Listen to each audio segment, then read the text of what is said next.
Alright, welcome back. You know the drill by now. This is the 4th episode of the Codebreakers character series, and let's jump straight into it with our fighters that we're looking at today, Asher and Chocky and Ben.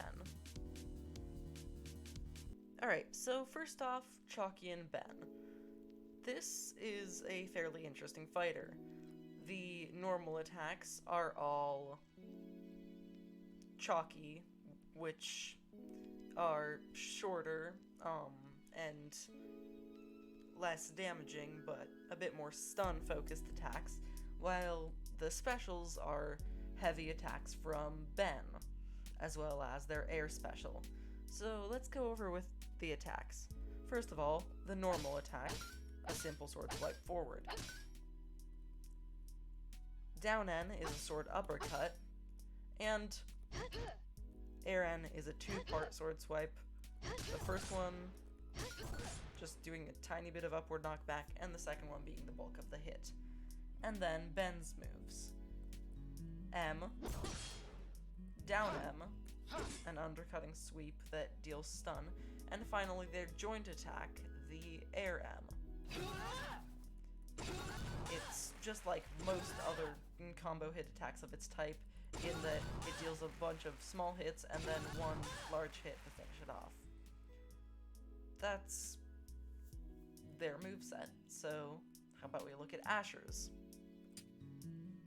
Asher, from the hit series Asher Head Smasher, which if you do not know Scratch, then you've never heard of, is a fairly strong character. I would put him in the pressure category, and he only has 5 attacks, the first of which is side-to-side hammer, which he just swings a hammer. It's not that hard to understand.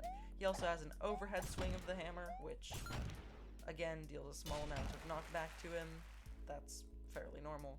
And finally, a ball and chain head, which is okay for being chained, has okay range, all that kind of stuff. He can shoot fireballs. That was a visual glitch, yeah.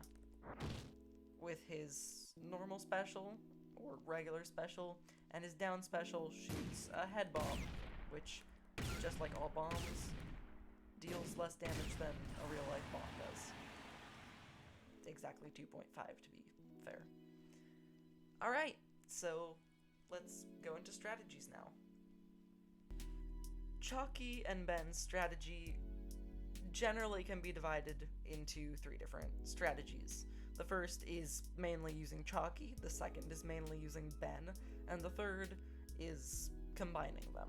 Obviously, the third one is the best because 2 people are better than 1, but in some situations, having one of them take control isn't a bad idea either. So, one of the easiest combo chains to pull off with Chocky is N, down N, and then air N. Since the normal N stuns, the air N the down N knocks into the air, and then the air N knocks away a little bit, it deals 2.5 damage, which isn't that bad, and can be used a few times. Ben, on the other hand, is more of a bait and punish character, so obviously he has the old stun and then punish. So down M and then M. It's just like any stun and then punish. It's a pretty good combination.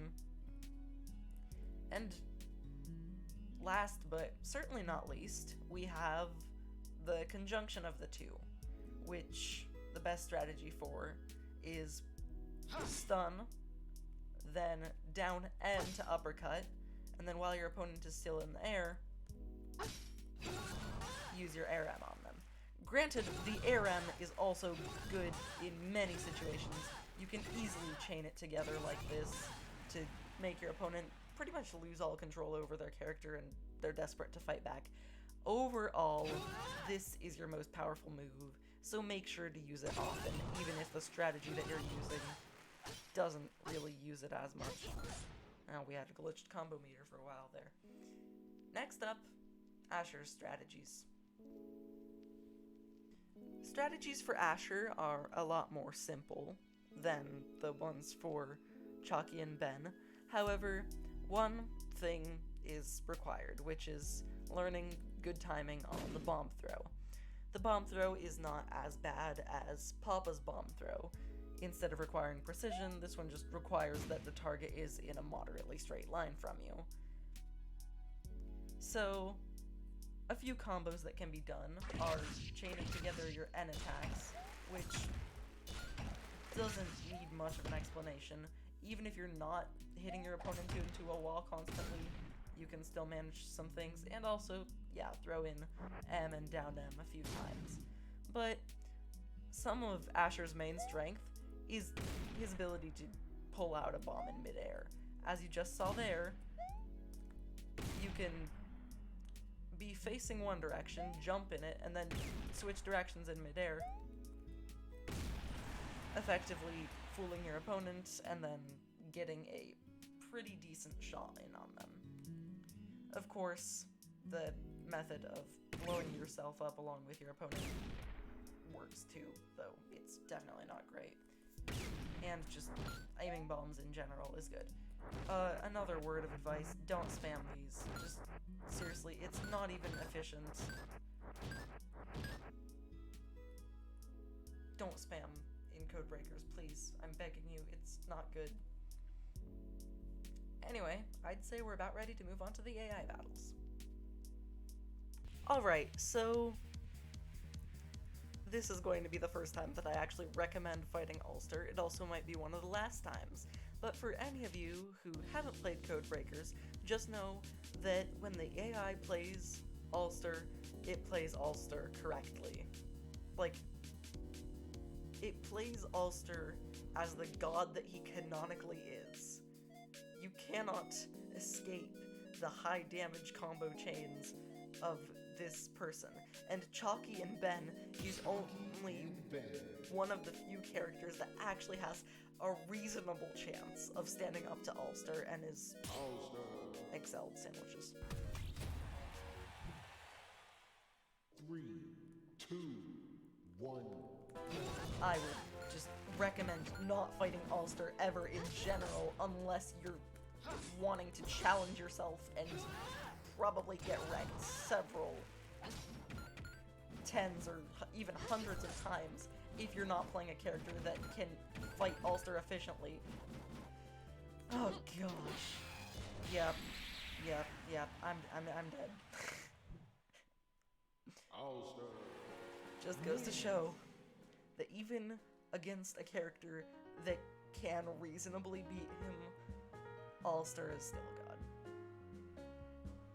Anyway, on to the next one. Alright, for our other AI battle for Chocky and Ben, we have Tem.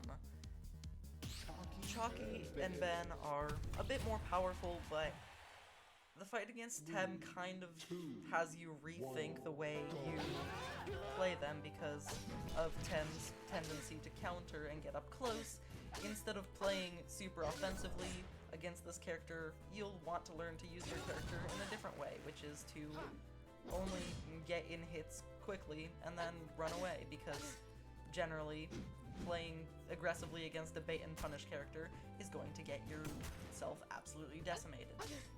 Also, don't get overconfident in this battle. It's kind of easy for that to happen, and mostly because of Tem's slightly slower playstyle, it kind of gets that way, and I guess don't do that, because that was close. Yeah. Tem can counter your moves effectively, so really, the key to this battle is just not attacking from a close range in general.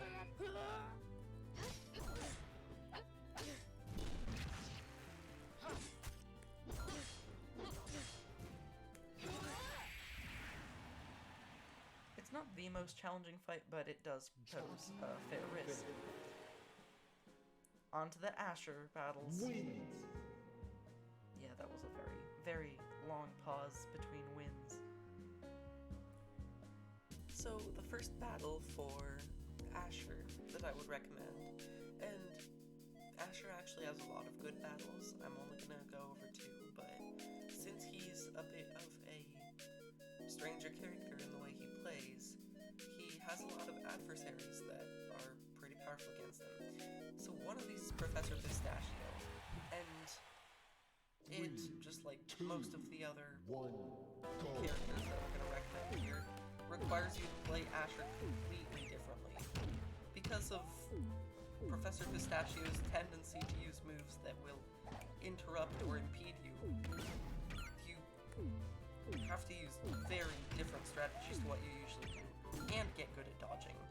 Basically, just, if you want to be successful in Codebreakers, get good at dodging. There's probably a video I'm going to make on that topic eventually, but it makes some battles so much harder if you don't dodge. Professor Pistachio. So yeah, that is a pretty hard one. If you're looking to challenge yourself, then go for it. Otherwise, the next one also might not be for you. Not too many battles in Codebreakers feel the way that combat in video games sometimes, I guess, feels in some games like Hollow Knight, or I don't know many examples, but I know that it's a good trait for video games to have. But in fighting games, generally you don't feel like you're dancing with the opponent in a battle to the death. But in this battle, Asher against Jay, it kind of almost feels that way. And you kind of have to play it to know what that means, to know what I mean by that. 3, 2, 1, go. It requires you to play Asher a lot more aggressively than people usually do. It's a bit weird, and also, yes, dodging helpful.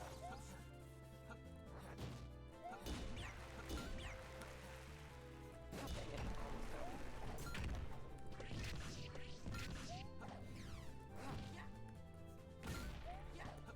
Okay, I'm doing actually a lot better on this battle than I did on either of my practices. There we go. You know, I highly recommend you try that one out. It's really fun. Anyway, that just about wraps it up for us, doesn't it? So, I will see y'all in the next episode of this series, where hopefully my video editing will be slightly better, so the transitions between clips